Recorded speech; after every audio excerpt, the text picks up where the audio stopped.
Welcome back, Trekkies and Trekkers. It's time for another episode of Treknicity, the show where we talk about, of course, all things Star Trek. I'm your host, Lars. And I'm your other host, Brandon. And this is our 10th episode of Season 4. So, a little round of applause for us. Woo, woo, woo. Woohoo! So, yeah, as we've been talking about a lot about Star Trek, we kind of picked up on Picard, ran through that, finished that up, and now we are steaming along into Strange New Worlds. Just a heads up, this is a spoilerific recap and discussion. So if you haven't watched it yet, I recommend you stop right now, stop watching us, and go and watch it, and then you can come back and watch the rest of the episode. How about that? Sounds great. And on that note, we like to spread the love here. One thing that's been really cool is that I've been getting a lot of great responses, a lot of great love and support from other podcasts. So what we started doing here is we've been paying the karmic bills by sharing that love and spreading that support for everybody. And we're doing that by doing a little bit of kind of cross promotion and some, some cross promotion and shout outs. So let's just get right down to it and let's get started. Start spreading. Do you like reading comic books? Are you a comic book artist or writer? Do you love discussing comic book movies and TV shows? Then the Irreverent Nerd podcast might be for you. Join co-hosts Richard and Will every Wednesday as they discuss these topics and more. You can also follow them on at irreverent_nerd. That's at IRREVERENT_nerd. See you around the Nerdverse, fellow humans. I swear I get that wrong every time. Man. Well, anyways, love you guys. Can't wait to see you guys in the podcast. Up and next, we have... Check all my boxes. That's right. Starship Tempest. You know that's my favorite. You know I can't stop talking about them. And you know I can't stop cyber-stalking them. Kidding. I'm kidding. I just love the podcast. I can't say how much. I just cannot say enough how much I love these guys. How much I laugh. And how they tug on those heartstrings. And they push all the buttons. And I cannot wait for their new episodes every 2 weeks. Although apparently the next mission, which is going to take about 4 weeks to get through, is their last until they go on break, or for them to go on break and they can get ready for the back half of their season 2. But however, check them out at starshiptempest.com or wherever you listen to your podcasts. And last but certainly not least, our newest addition to this list, In Star Trek We Trust. Another wonderful Star Trek podcast. I had the wonderful opportunity to speak to these guys just recently. We do a lot of chatting over Instagram because, why not? So they are a great, open book Star Trek podcast. Very, very spoilerific if you like, but very frank discussions about all things Star Trek. So as you can see here on the screen, you can find them on Twitter at Star Trek We Trust, Instagram in Star Trek We Trust Podcasts, and on Twitch at twitch.tv/in Star Trek We Trust. And we're back. So we are talking Star Trek Strange New Worlds, Season 1, Episode 3, The Ghosts of Illyria. Mighty crazy ghosts in this episode too. Yeah, just in true Star Trek form, they gave us that that hero moment, that chance for somebody to shine through, but also somebody being vulnerable and them not being taken to task for it, which is great. So let's get down to it. What were your thoughts initially when you saw the previews and the trailers for this episode? I honestly haven't seen any trailers. Oh, you didn't see any previews for it. Well, that was a swing and a miss. Normally I do watch them. I haven't had a chance this week to check it out. I've been trying to catch them where I can because I want to wet my whistle, you know, wet my chops for this and really get down to seeing what's coming up. And you know what? I apologize. You know, a lot of the Star Trek stuff, like I'm still, how do I put it? I'm still waiting for like the hammer to fall or the anvil to drop on me, because I'm getting like, wow, this is so cool. They're really doing real Star Trek, and I'm loving it. I am so loving it. Oh shit! What? Where's it? You know, I'm like, you're looking like, when are they gonna drop the Discovery bomb on me? Yeah. You know, or the Star Trek into BS, you know, on me, you know, and like, and it hasn't happened yet. That's just the pessimistic view creeping up. You can blame Star Trek. you can blame Alec Peters and the Axonar debacle for that, but I won't go into that anymore. But seriously, episode 3, another knocking out of the park moment for me. Was just, I immediately felt comfortable. And yeah, absolutely. One thing that no Star Trek series has managed to do since Enterprise, DS9, Voyager, TNG has managed to do is, I am now fully invested emotionally in the characters I'm seeing on screen. You know, and I feel almost like a little bit of a hypocrite because I just couldn't do that mostly with Picard, and definitely not with Discovery. Yeah. I love Doug Jones in Discovery, and I love the actors. I mean, the actors are incredibly talented, but I just have so little emotional investment in those characters. It's kind of like you're just going through the motions. Let's just watch it, get through it, man. Say we watched it, say we did it. But this show, wow. Like every single week. It doesn't matter who's on screen. I'm there. I'm with them. You know? Yeah. It's just the writing's so much better. The character development is so much better. It's just they finally got the formula down. Like, they've been creating all this new Star Trek stuff for the last few years, and I think they finally realized, oh, this is what we need. This is what we need to do. This was the formula we needed to follow in the first place. And I've been wondering since Strange New Worlds has started, what would Picard have been like? What would have Discovery have been like if they had followed the episodic format as opposed to the serialized content? Picard, I can understand having to be serialized. Because basically it's Star Trek Picard, not Picard and Friends, you know? Yeah. So the large portion of the entire story is centered around the character Jean-Luc Picard. So I get it. I understand why they got to do that. Discovery, I really felt like they could have gone in a different direction and still maintained all those great characters. And we might even have seen some better character development. Yeah. Or they could have just switched after season 2 was over. They could have gone to the future and then had Monster of the Week. I think part of it comes down to that I don't think that they realized the trap they had fallen into, or that you know, at that point, because you know, everybody's like, oh, you know, hey man, like I'm the showrunner here, and this is how we're gonna do things, and this is what I want to see, and that's why we're changing things.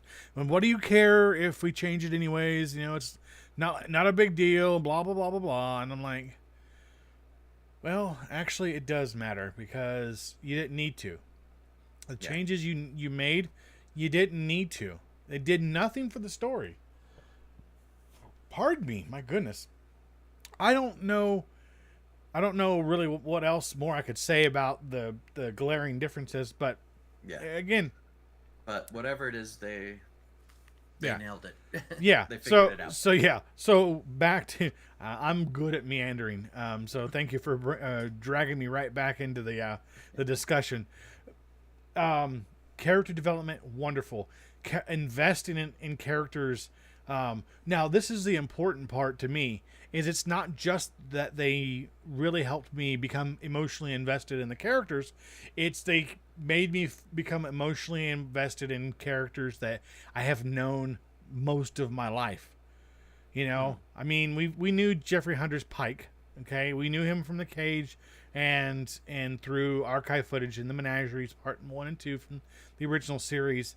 Although Jeffrey Hunter did not play Pike in that episode, those two episodes. Um, Regardless, Mhm. we were invested in a character. I mean, and even Bruce Greenwood's version of Pike from the Kelvin universe movies. Um, was good, and it bolstered the attachment to that character. And now we've got Anson Mount doing a phenomenal job of showing us just how human Christopher Pike really is. Yeah, big time. Um, Especially with all of his focusing on his death in 10 years. and the thing is, I think I would do the same. I think it would haunt me, like Yeah, it haunts it him. would it would do that to all of us for you know sure. and he's like, and it's not like, because everybody's like, well, Una's like, in the last episode, how do you know that that's what's going to happen? How do you know you can't change it? How do you know this? And he's, because I know, I was there, I felt it, I experienced the whole thing. It's got to happen this way. It has to happen this way. It has happened that way. Yeah. you know because in the future it's already happened, so we know it plays out. And you can kind of get all wishy-washy about time travel and knowing the future, and things being wibbly wobbly, timey wimey, and all that good stuff. But again, they play him as a haunted human being doing the best he can with what he's got right now. Of course, it bugs the crap out of him, but it doesn't stop him from doing his job. Yeah. Um, you have Rebecca remain as Una, number one, and number one only ever showed up as a character in the original pilot, The Cage, and everybody knows that. But she really breathed life into this character. She makes me want to know more about her, and we'll get to that here in a little bit. But she Yeah. makes me want to learn more about her, to invest my time in to learn about her and seeing where she goes with the character. Yeah, they do that with everyone. That's why I like each episode. Like Mm, last one was Okura. This one's its number one. And mm. next week I'm sure it'll be a different person, maybe Spock. I'd like to. I guess would like to divert from the usual, just kind of trying to do a recap of the episode and talk about things, Mhm. and kind of go down the road of, we, just kind of giving a summary, and then we talk about our discussion points. Mhm. So, a brief recap of the episode. The Enterprise away team, and consisting of Pike, Spock, Una, and a few other people, are down on this old abandoned Illyrian colony. The Illyrians were these people who had dedicated their existence to bettering themselves through genetic manipulation.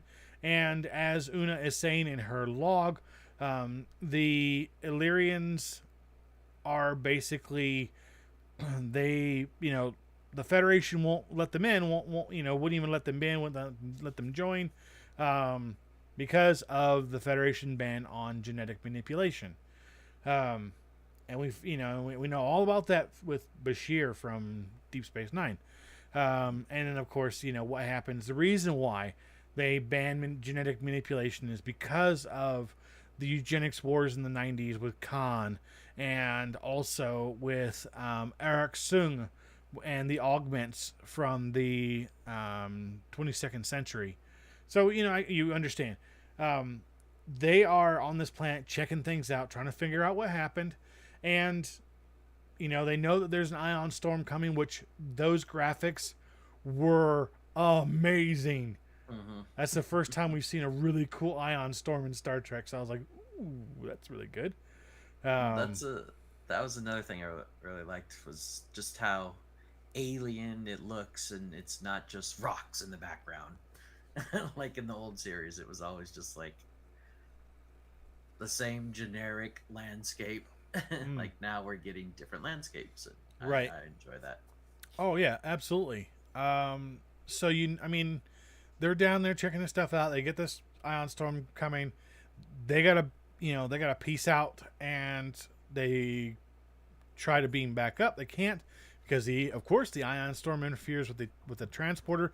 We knew that from the original series episode Mirror Mirror, um, Mm.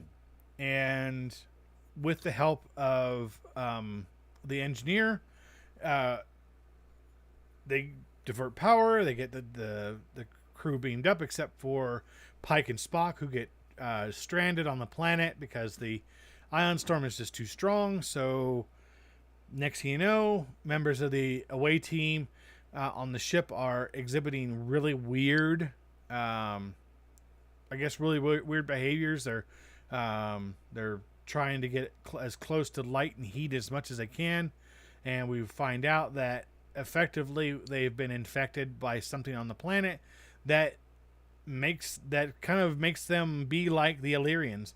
They're attracted to light. They're attracted to heat.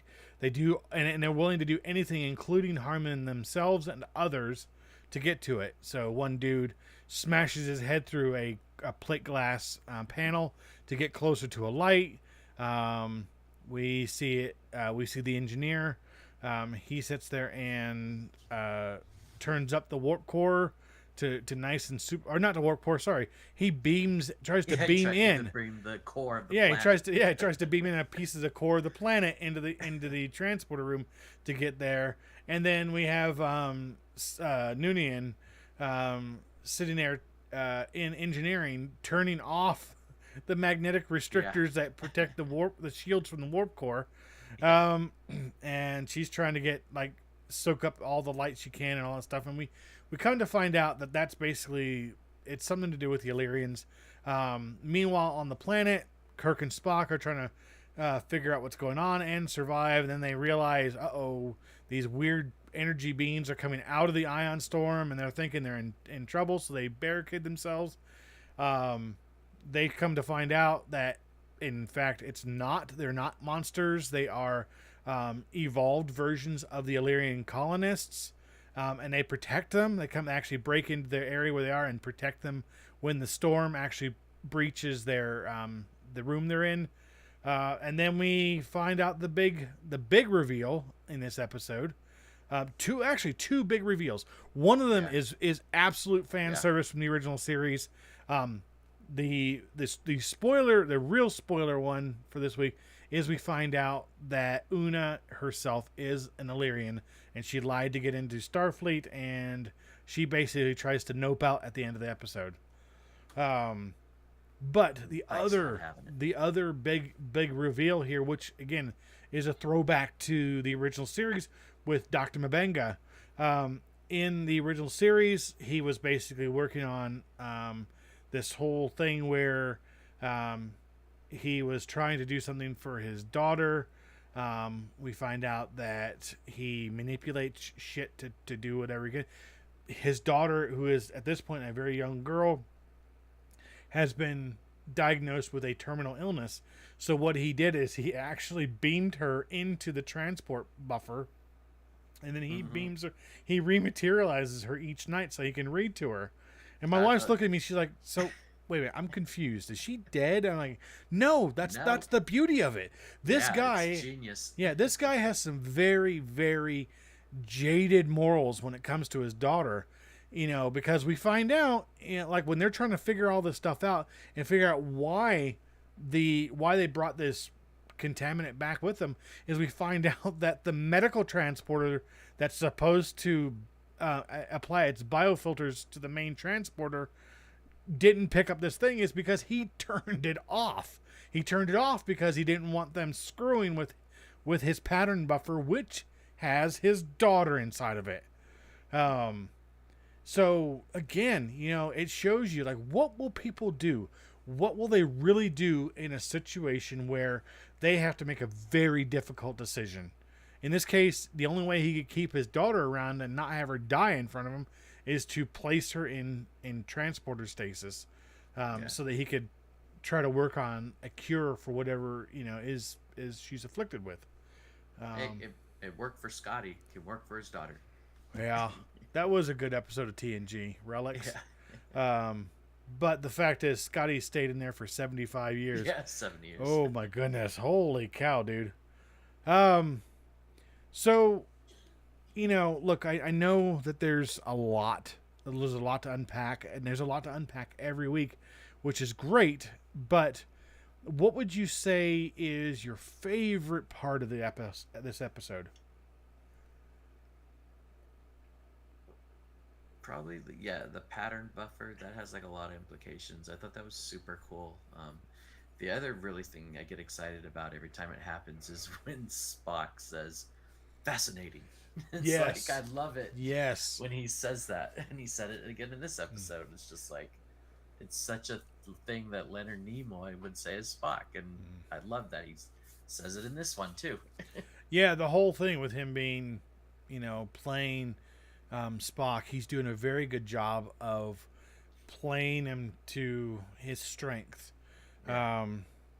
I'll be interested to see what happens because I believe that they'll be back on Vulcan. I believe that there's something, some other stuff that kind of goes on with Spock this season, and we'll see him back on Vulcan.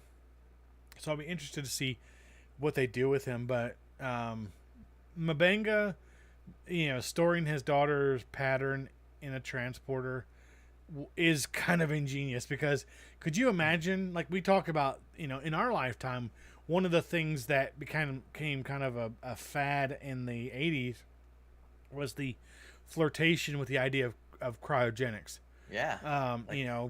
Freezing yourself at the point of death so that you could, whatever, like when, exactly like what happened in the first season finale of TNG, where they find this things floating out in space. People had themselves frozen so that when medical science caught up with whatever killed them, they could be cured, thawed, and sent back out to live their lives. Well, we kind of really touched on that concept in the 80s, and now we're looking at this stuff like, if we ever develop a teleporter of any kind like that where we can store the patterns of human beings of life and be able to put them back together and have them go off, imagine what that's going to do for medical science. Oh, huge, big time. It'd be like so many people would be putting their life on hold until some date in the future. Exactly. There's a show that's on Amazon Prime called Upload, which I love. We've been through a couple seasons of it, and basically, when you are either at the point of death or if you just don't want to live anymore, you can actually have your consciousness uploaded to a cloud environment, and it's just absolute all form of hilarity. Wait, did I see that? There's also a Black Mirror, I forget that one show, Black something. It's kind of like an Outer Limits show. Right. Yeah.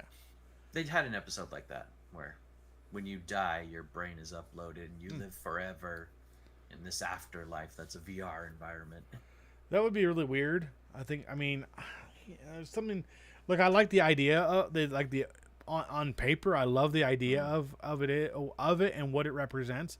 But realistically, I don't know. When I'm thinking it's time for me to go, I just want to nope out and be done. I want to sleep as long, I want to sleep for eternity. I don't want to live forever as an avatar. Even if if life is easy, sometimes you just get tired and you just want to like, okay, guys, I just want to sleep. Let me go. I can see that. But I've always been saying for as long as I can remember, I want to live forever. if I can do it, if I have a chance to, I'm gonna live forever. Oh dear. Oh my goodness. Well, we have again another week, another wonderful episode of Star Trek, and I can't wait to see where they go with these characters. I really wish if I had to say there's one thing I really wish they would do, is that I really wish they would give us that sneak peek at the end of the episode. Next week on Star Trek: Strange New Worlds, Pike knocks it out of the park again. you know. But I'm hoping to see. I wish they would do that, but I'm hoping to see what they do with these characters. I'm seeing, I love everyone we deal with. Hell, even Kyle, the transporter guy. You know, it's like okay, all right. Yeah, let's I haven't give the seen guy that. some There's more not a bad some more character screen yet. time.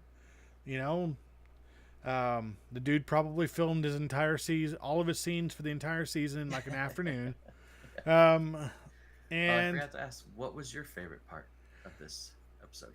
my favorite part is where Una basically tries to nope out at the end, and Pike is saying, "Nah, I got you back. If they Yeah. figure it out, I got you back. You're Yeah, the best yeah. first officer in the fleet." Yeah, and I'm like, wait a minute, what about? Oh, that's right, he hasn't been born yet. Okay, never mind. Can't talk about Riker yet. Um, but yeah, like for me, I mean, the whole Mbenga thing with his daughter was, not gonna lie, I thought somebody was chopping some onions in the room, but it's all good. But the whole thing where Una's like, "Look, I lied. I know I did good, but I lied, so I gotta face the consequences of that." And she's like, she takes off her her uniform badge. I won't say comm badge because that's not what they are, but her uniform badge, and she sets it on his table, and he's like, "Well, you crazy? Yeah. Gee, child, you gotta you gotta go there and like, hey man, don't worry about it. If Starfleet gives you some grief, I got you." And Yeah. and off they go. And she's like, "Okay, cool. Off we go." And then she does the same thing for the doctor. Exactly. Yeah, and that's the thing is, and when she realizes what happened, and he comes clean with her and tells her what happened, instead of sitting there saying, "Well, you're screwed. I'm just gonna upgrade your system and f you, buddy." She's like, "Nope. I'm gonna divert a dedicated power source to it, so this won't ever happen again." Yeah. Like, dude, give that woman, give her a round of applause. Yeah. Another great episode. So, loving the series, of course. I mean, we wouldn't be talking like this if we didn't. Excited to see where it goes next week and what they do with it. Is there anything that you haven't seen that you want to see? Not that I can think of right now. No, it's everything that I love about Star Trek they're doing, and I wanted them to keep it up. One thing that really gets me is that even Patrick, he was, because I watched it and then he turned around and watched it when he finished up with his Old Men Gaming episode earlier tonight, and he's like, in fact, actually, let me read the message. What does he say here? Oh, get to the right one.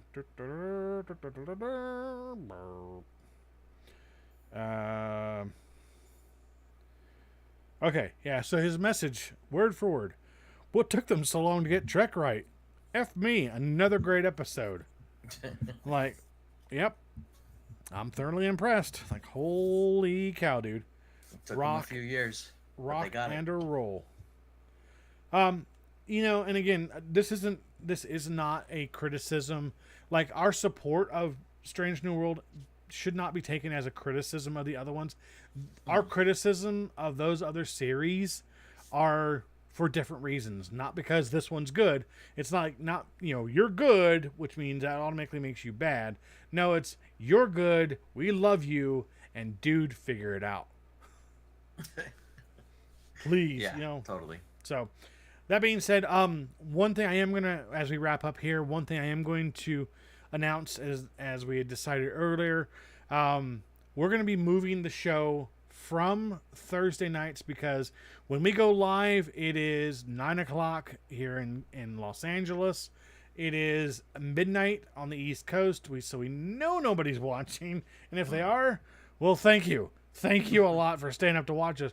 But we're gonna move it to a more friendly time of about 4 p.m. Pacific time on Sunday afternoon. So that's 4 p.m. Pacific, 7 p.m. Eastern.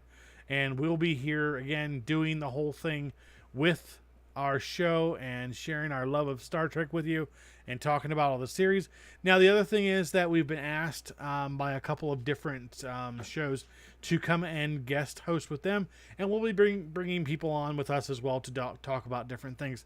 You know, the whole thing with Treknicity has always been about talking about the inclusivity. I'm not even going to try to unbutcher that. Inclusive. Never mind. I cannot speak tonight. Yeah, you nailed it the first time. Yeah, good. I've always wanted this to be an open platform discussion between like-minded individuals. Even if I disagree with you on certain topics, I agree with you in principle. I've always wanted to make this show about sharing Star Trek and the love of it. And, you know, with you, Brandon, being with me on this show, I have been looking forward to these episodes every week. So same here. Yeah, looking forward to sharing more with you guys, to doing more episodes with other people. We'll be guest appearing on other podcasts like Twin City Trekkies. We'll be having an episode where we talk to some of the cast of Starship Tempest. I got that confirmation today. That was great. I'm so excited. I'm like I squealed when I read that. I was like, yes, we're gonna do this. We're totally gonna do it. Oh my goodness! And yeah. So thank you again, everybody who watches this podcast. We will be back in not next Thursday, but the following Sunday as we pick up with our new schedule right here on Twitch and YouTube and Twitter and Facebook and anywhere else I can freaking get it out there. So again, thank you very much for watching Treknicity. Yes, thank you. As always, I'm Lars. And I'm Brandon. And we will see you next time. And remember to rock out what you spock out. We'll see you next time, folks.